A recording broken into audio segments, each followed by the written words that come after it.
Okay, I'm going to show you how to put together the corner unit for the fireplace surround. Basically, you just need a screwdriver or a cordless drill with a bit in it. And we have these screws in here that are going to secure into these nuts that are embedded in the wood.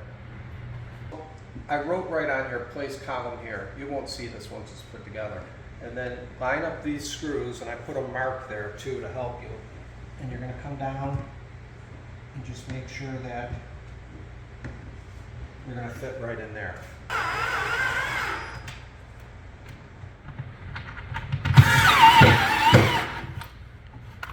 Then you're going to take the middle trim, which I've labeled it, and it says middle trim top, and the other one says middle trim bottom.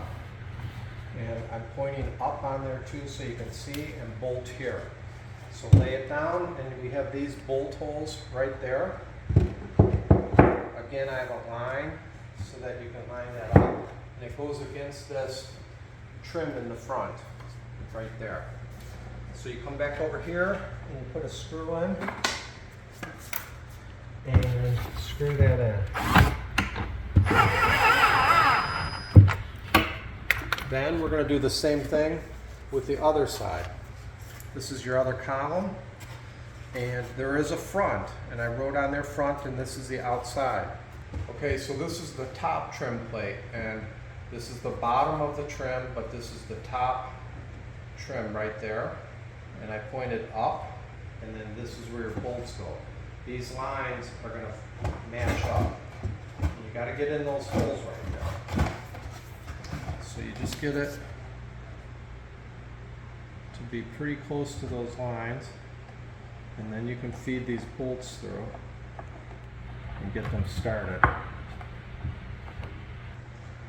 So I finger tighten them in a little bit. I line this up, and we're going to tighten this down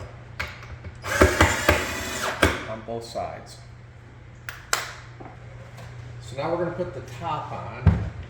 And on the bottom of it, we have these nuts again on there, which we're going to have to line up to the holes.